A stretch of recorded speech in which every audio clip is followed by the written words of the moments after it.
Capítulo 4. Ensinar e viver a aliança em família. Scott. Comecei a minha atividade como pastor na Virgínia pregando um sermão dominical de cerca de 45 minutos e dirigindo 2 estudos bíblicos semanais. Foi isto que os anciãos da igreja me pediram. Comecei por falar sobre a Epístola aos Hebreus, porque nenhum outro livro do Novo Testamento dá tanto realce à aliança.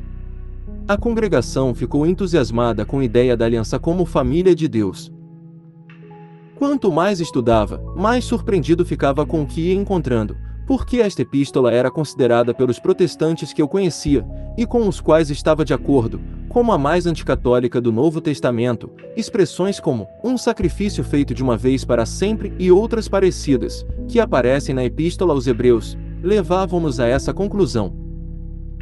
Tinha sido educado na ideia de que se algo é romano, no sentido de católico romano, deve ser errôneo. Mas realmente começava a ver a importância da liturgia para a aliança, especialmente na Epístola aos Hebreus. A liturgia representava o modo como Deus formava a sua família pela aliança e como renovava essa aliança periodicamente. Estava desejoso de partilhar estas descobertas, que eu considerava inovadoras. Queria ver as pessoas entusiasmadas com o Antigo Testamento e a sua correlação com o Novo, o Antigo desembocando no Novo, e a Igreja do Novo Testamento como a realização, mais do que o abandono, do Antigo. No entanto, à medida que aprofundava no estudo, começou a insinuar-se na minha mente um pensamento inquietante, as ideias inovadoras, que pensava ter descoberto na realidade já tinham sido antecipadas pelos primeiros padres da Igreja. Senti-me abalado por essa experiência uma e outra vez. Não andaria simplesmente a reinventar a roda? Comecei a sentir curiosidade. Quando expunha estas descobertas inéditas acerca da família da aliança de Deus e do culto dos seus filhos, os meus paroquianos enchiam-se de fervor. Os anciãos pediram inclusive que eu revisse a liturgia. A nossa liturgia? Fiquei admirado. Os episcopalianos é que falam de liturgia. Os presbiterianos têm a ordem do culto. Mas os anciãos tinham me pedido que revisse a liturgia, para acomodá-la mais ao modelo bíblico, e por isso comecei a estudar o assunto. Apresentei-lhes algumas questões. Por que é que a nossa igreja está tão centrada no pastor? Por que é que os nossos serviços de culto estão tão centrados no sermão? E por que é que os meus sermões não se orientam mais no sentido de preparar o povo de Deus para receber a comunhão? Já tinha feito ver aos meus paroquianos que o único momento em que Cristo utilizou a palavra aliança foi quando instituiu a Eucaristia, ou comunhão, como lhe chamávamos. Contudo, nós só recebíamos a comunhão 4 vezes por ano. Embora no princípio parecesse estranho a todos, propus ao Conselho de Anciãos a ideia da comunhão semanal. Um deles replicou-me: Scott, não acha que celebrar a comunhão todas as semanas pode convertê-la numa rotina? Ao fim e ao cabo, a familiaridade pode levar à indiferença. Dick, chegamos à conclusão de que a comunhão significa a renovação da nossa aliança com Cristo, não foi? Exatamente. Pois então, deixe-me perguntar-lhe o seguinte: preferiria renovar a sua aliança matrimonial com a sua mulher só 4 vezes por ano? Ao fim e ao cabo, poderia converter-se em pura rotina, e a rotina levar à indiferença. Dick desatou a rir. Entendo o que quer dizer. A comunhão semanal foi aprovada por unanimidade. Começamos inclusive a referir-nos a ela como a Eucaristia, Eucharistia, retomando o uso do vocábulo grego do Novo Testamento e da Igreja primitiva. Celebrar a comunhão todas as semanas converteu-se no ponto culminante do serviço de culto da nossa igreja. Isto alterou inclusive a nossa vida como congregação. Começamos a organizar um almoço informal depois do serviço, para fomentar a amizade, comentar o sermão e partilhar as intenções de oração. Começamos, ao mesmo tempo, a celebrar e a viver a comunhão. Era entusiasmante. Isto deu-nos um verdadeiro sentido de culto e de comunidade. A seguir, guiei os meus paroquianos através do Evangelho de São João e, para minha grande surpresa, descobri que estava repleto de imagens sacramentais. Enquanto investigava, Veio-me à cabeça uma conversa que tinha tido alguns anos antes no seminário com um amigo. Numa manhã, aproximou-se de mim e da minha mulher no corredor e disse-nos: "Tenho estudado a liturgia. É apaixonante." Recordo que lhe respondi: "A única coisa que me parece mais aborrecida do que a liturgia são os sacramentos." Era essa a minha atitude no seminário, porque a liturgia e os sacramentos não eram coisas que estudássemos. Não faziam parte da nossa bagagem cultural, não eram coisas que lêssemos nos textos, ou para as quais estivéssemos despertos. Mas aprofundar no estudo da Epístola aos Hebreus e do Evangelho de São João fez-me ver que a liturgia e os sacramentos eram parte essencial da vida da família de Deus. A partir desse momento, o romance de espionagem foi se convertendo gradualmente numa história de terror. Repentinamente, e para meu desconcerto e frustração, a Igreja Católica, que eu combatia, começava a apresentar as respostas corretas, uma após outra. Mais alguns casos, e a coisa começou a tornar-se aterradora. Durante a semana, ensinava a Sagrada Escritura num colégio cristão privado. Falava aos meus alunos de tudo que se refere à aliança como família de Deus, e os alunos captavam tudo. Explicava-lhes as alianças que Deus tinha estabelecido com o seu povo. Tracei uma cronologia para lhes mostrar como cada aliança instituída por Deus representava o modo como ele foi formando a sua família ao longo dos tempos. A aliança com Adão assumiu a forma de um matrimônio, a aliança com Noé tomou a forma de um lar, com Abraão tomou a forma de uma tribo, a aliança com Moisés transformou as 12 tribos numa família nacional, a aliança com David estabeleceu Israel como um reino familiar nacional. Em contrapartida, Cristo instituir a nova aliança como a família mundial, ou católica, do grego católicos, de Deus, de modo a compreender todas as nações e todos os homens, tanto judeus como gentios. Os estudantes ficaram entusiasmados. Isso dava um novo sentido à Bíblia como um todo. Um aluno perguntou: "Que forma tem essa família mundial?" Desenhei uma grande pirâmide no quadro e expliquei. Seria como uma grande família espalhada por todo o mundo, com diferentes figuras paternas em cada nível, encarregadas por Deus de administrar o seu amor e a sua lei aos seus filhos. Um dos estudantes católicos comentou em voz alta: "Essa pirâmide parece-se muito com a Igreja Católica, com o Papa no vértice." "Ah, não!"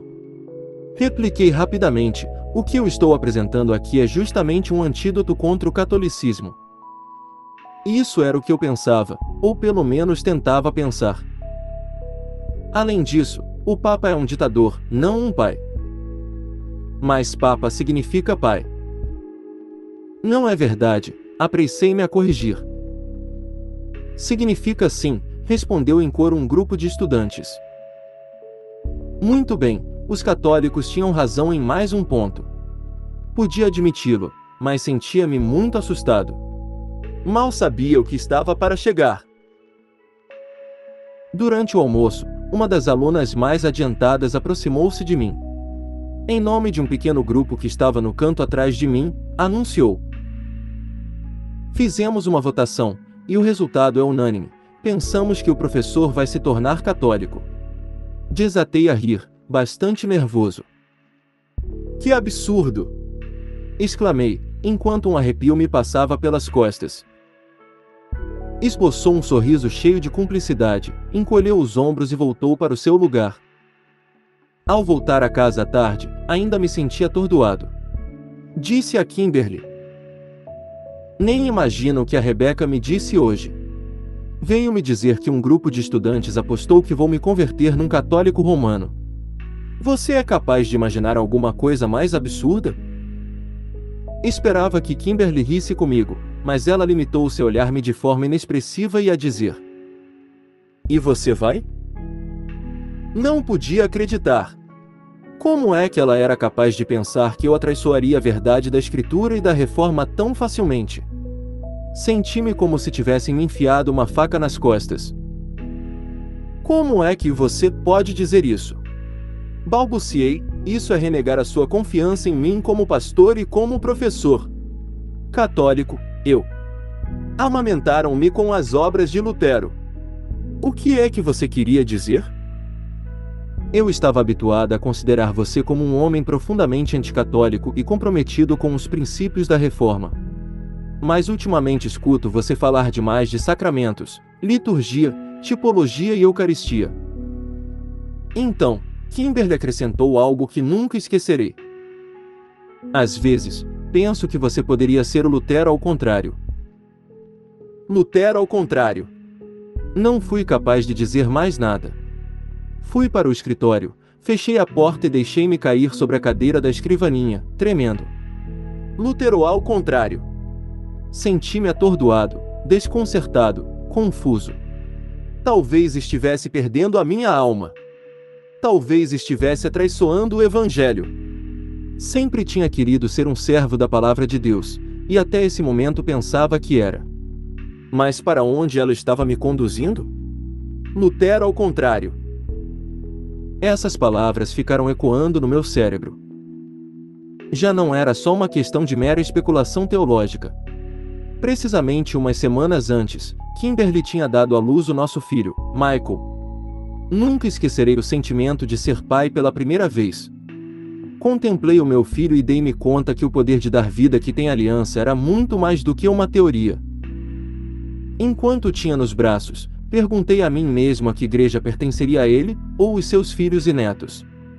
Afinal de contas, era pastor de uma igreja presbiteriana, a Igreja Presbiteriana de Trinity, que se tinha separado de um grupo separado, a Igreja Presbiteriana Ortodoxa, que por sua vez se tinha separado de outra igreja, a Igreja Presbiteriana dos Estados Unidos, e tudo no mesmo século. Não era por acaso que nos chamávamos a nós mesmos como a divisão dos P. Formar a minha própria família fez crescer em mim um anelo de unidade da família de Deus mais profundo do que nunca. Pelo bem da minha família e da sua, rezava para que o Senhor me ajudasse a crer, a viver e a ensinar a sua palavra, fosse qual fosse o preço. Queria manter o coração e a mente completamente abertos à Sagrada Escritura e ao Espírito Santo, e a todas as fontes que me levassem a um conhecimento mais profundo da palavra de Deus. Nessa época, eu fora também contratado como formador em tempo parcial num seminário presbiteriano local. O tema da minha primeira aula foi o Evangelho de São João, sobre o qual estava pregando também uma série de sermões na igreja. No meu estudo, ia um par de capítulos adiantado em relação às aulas. Quando, na preparação, cheguei ao capítulo 6, tive que dedicar semanas de cuidadosa investigação aos seguintes versículos. Discutiam então os judeus uns com os outros, dizendo: como pode ele dar-nos a comer a sua carne? Disse-lhes Jesus: em verdade vos digo, se não comerdes a carne do Filho do Homem e não beberdes o seu sangue, não tereis a vida em vós. Quem come a minha carne e bebe o meu sangue tem a vida eterna, e eu ressuscitá-lo-ei no último dia. Porque a minha carne é verdadeira comida e o meu sangue é verdadeira bebida. Quem come a minha carne e bebe o meu sangue permanece em mim e eu nele. Assim como o Pai, que vive, me enviou, e eu vivo pelo Pai, assim também o que me come viverá por mim.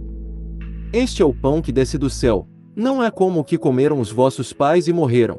O que come deste pão, viverá eternamente. A partir de então muitos dos seus discípulos retiraram-se e já não andavam com ele. Por isso, Jesus disse aos 12, também vós quereis ir embora. Mas Simão Pedro respondeu, Senhor, a quem iríamos? Tu tens palavras de vida eterna. Comecei imediatamente a questionar o que os meus professores tinham me ensinado, e o que eu próprio pregava à minha congregação, sobre a Eucaristia como um mero símbolo, um símbolo profundo, certamente, mas apenas um símbolo. Depois de muita oração e de muito estudo, acabei por reconhecer que Jesus não podia falar simbolicamente quando nos convidou a comer a sua carne e a beber o seu sangue. Os judeus que o ouviam não teriam ficado ofendidos nem escandalizados com um mero símbolo. Aliás, se tivessem interpretado mal Jesus, tomando as suas palavras à letra, quando ele queria que as palavras fossem tomadas em sentido figurado, teria sido fácil ao Senhor esclarecer esse ponto. Na verdade, já que muitos dos discípulos deixaram de segui-lo por causa deste ensinamento, ver 60, teria estado moralmente obrigado a explicar que falava apenas em termos simbólicos. Mas nunca o fez. Nem nenhum cristão, ao longo de mais de 1000 anos, negou a presença real de Cristo na Eucaristia. Isso estava claríssimo.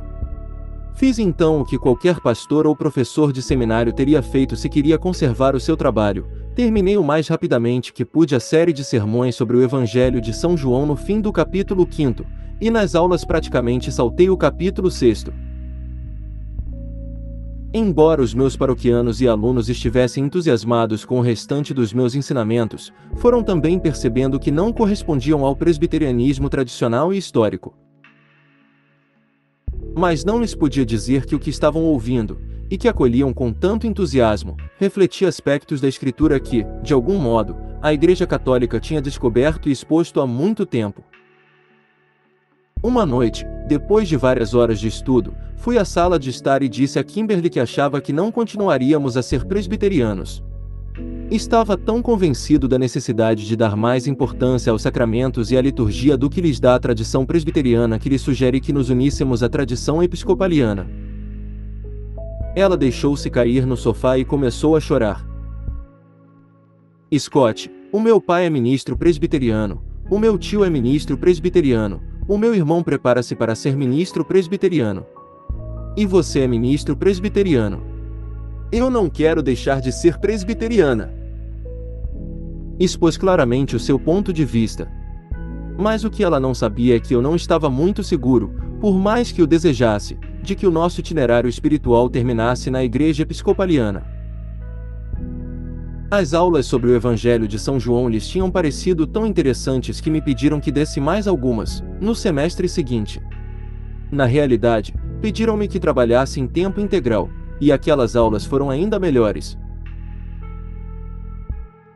Nas aulas de História da Igreja, um dos melhores alunos, um ex-católico, expôs um trabalho sobre o Concílio de Trento, e quando acabou me fez uma pergunta embaraçosa, que nunca tinha ouvido. Disse: Professor Han, o senhor nos ensinou que a doutrina da sola fide não é bíblica, e que esse grito de guerra da Reforma não tem fundamento quando se confronta com as cartas de Paulo. Como bem sabe, o outro grito de guerra da Reforma foi a sola Scriptura, que a Bíblia é a nossa única autoridade, em lugar do Papa, os concílios ou a tradição. Professor, onde é que a Bíblia ensina que a Escritura é a nossa única autoridade? Fiquei olhando para ele e comecei a sentir um suor frio. Nunca tinha ouvido antes esta questão. No seminário, tinha fama de ser uma vespa socrática, sempre fazendo perguntas incômodas, mas esta nunca me tinha ocorrido. Respondi o que qualquer professor apanhado desprevenido responderia: que pergunta tão tola! Mas, assim que essas palavras saíram da minha boca, senti-me derrotado, pois tinha prometido a mim mesmo que, como professor, nunca usaria essa expressão. O aluno não se acovardou. Sabia que não era uma pergunta tola e, olhando-me de frente, desafiou-me. De acordo, mas então me dê pelo menos uma resposta tola. Disse-lhe.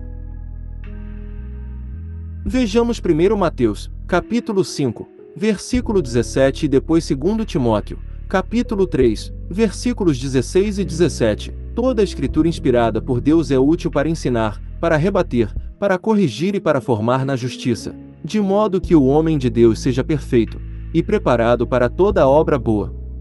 E depois podemos ver também o que diz Jesus acerca da tradição em Mateus 15. A sua resposta foi cortante. Mas, professor, Jesus não estava condenando toda a tradição em Mateus 15, mas só a tradição corrupta. Quando 2 Timóteo, capítulo 3, versículo 16 menciona toda a Escritura, não diz só a Escritura é útil. Também a oração, a evangelização e muitas outras coisas são essenciais. E o que dizer de 2 Tessalonicenses, capítulo 2, versículo 15? Ah, sim. Tessalonicenses, balbuciei debilmente, o que é que se diz aí? Paulo diz aos Tessalonicenses: portanto, irmãos, mantende-vos firmes e guardai as tradições que haveis aprendido de nós, de palavra ou por carta. Saí pela tangente. Ouve, John, estamos nos afastando do tema. Avancemos um pouco mais e voltaremos a falar sobre isto na próxima semana. posso assegurar que ele não ficou satisfeito. Nem eu. Quando voltei a casa naquela noite, contemplei as estrelas e murmurei: Senhor, o que está acontecendo? Onde é que a Escritura ensina a doutrina da sola Scriptura? Foram duas as colunas sobre as quais os protestantes basearam a sua revolta contra Roma. Uma já tinha caído, e a outra estava cambaleando. Senti medo. Estudei durante toda a semana. Não cheguei a nenhuma conclusão. Telefonei então a vários amigos. Sem êxito. Finalmente, telefonei a 2 dos melhores teólogos da América, e também a alguns dos meus ex-professores. Todos aqueles que consultava se surpreendiam de que lhes fizesse essa pergunta. E sentiam-se ainda mais perturbados ao verem que eu não ficava satisfeito com as respostas que me davam. A um professor disse-lhe: talvez esteja sofrendo de amnésia, mas me esqueci das simples razões pelas quais nós, protestantes, cremos que a Bíblia é a nossa única autoridade. Scott, que pergunta tão tola! Me dê então uma resposta tola. Scott, replicou ele, na realidade você não pode demonstrar a doutrina da sola Scriptura com a Escritura. A Bíblia não ensina explicitamente que seja a única autoridade para os cristãos. Por outras palavras, Scott, a sola Scriptura é na essência a crença histórica dos reformadores, frente à pretensão católica de que a autoridade está na Escritura e também na Igreja e na tradição. Para nós, portanto, trata-se apenas de uma presunção teológica. É o nosso ponto de partida, mais do que uma conclusão demonstrada. Depois referiu-me os mesmos textos da Escritura que eu tinha indicado ao meu aluno, e eu dei-lhe as mesmas respostas pertinentes. Que mais poderíamos acrescentar? Perguntei-lhe. Scott, repara no que ensina a Igreja Católica. É óbvio que a tradição está errada. Claro que está errada. Concordei, mas onde é que se condena o conceito de tradição? E por outro lado, o que é que quis dizer Paulo quando pedia aos Tessalonicenses que se ajustassem à tradição, tanto escrita como oral? Continuei a pressionar, não é irônico? Nós insistimos em que os cristãos só podem acreditar no que a Bíblia ensina, mas a própria Bíblia não ensina que ela seja a única autoridade. Perguntei a outro teólogo: qual é para você o pilar e o fundamento da verdade? A Bíblia, evidentemente. Então por que é que a Bíblia diz em 1 Timóteo, capítulo 3, versículo 15 que a Igreja é o pilar e o fundamento da verdade? Você me confunde, Scott. Eu é que me sinto confundido. Mas, Scott, que igreja? Quantos candidatos a esse lugar existem? Quero dizer, quantas igrejas dizem que são a coluna e o fundamento da verdade? Quer dizer que você está se convertendo num católico romano? Espero que não. Senti que o chão tremia, como se alguém estivesse puxando o tapete mesmo. Debaixo dos meus pés. Era a pergunta mais importante, e ninguém tinha uma resposta. Pouco depois, o presidente do conselho diretor do seminário veio me convidar, em nome dos outros membros, a aceitar um lugar em tempo integral como decano do seminário. A oferta devia-se ao fato de os meus cursos terem recebido muito boa aceitação e os estudantes estarem entusiasmados. Era o trabalho que sonhava ter quando tivesse 50 anos. E me ofereciam de mão beijada com a madura idade de 26 anos. Embora não pudesse explicar o porquê, tive que recusar. Quando cheguei em casa, falei dessa oferta à minha mulher. Kimberly, não há nada no mundo que eu gostaria tanto de fazer como ensinar num seminário. Mas quero estar certo de que ensino a verdade. Porque um dia vou comparecer diante de Cristo para lhe dar contas do que ensinei ao seu povo. E não me servirá de nada escudar-me atrás da minha igreja e dos meus professores. Terei de ser capaz de olhá-lo nos olhos e de lhe dizer: Senhor, ensinei tudo o que tu me ensinaste através da tua palavra. Mas agora, Kimberly, já não estou seguro de qual é esse ensinamento, e não posso continuar a transmiti-lo enquanto não estiver seguro. Cruzei os braços e preparei-me para a sua resposta. Ela respondeu de forma cortês: Isto é o que mais admiro e respeito em você, Scott. Mas isso significa que temos de pedir ao Senhor que nos ajude a encontrar um emprego. Deus a abençoe. Esta conversa conduziu-nos a outra penosa decisão: comunicar a minha renúncia como pastor aos anciãos da Igreja Presbiteriana de Trinity. Naquele momento não sabia o que iria fazer, mas sabia que tinha que manter a integridade.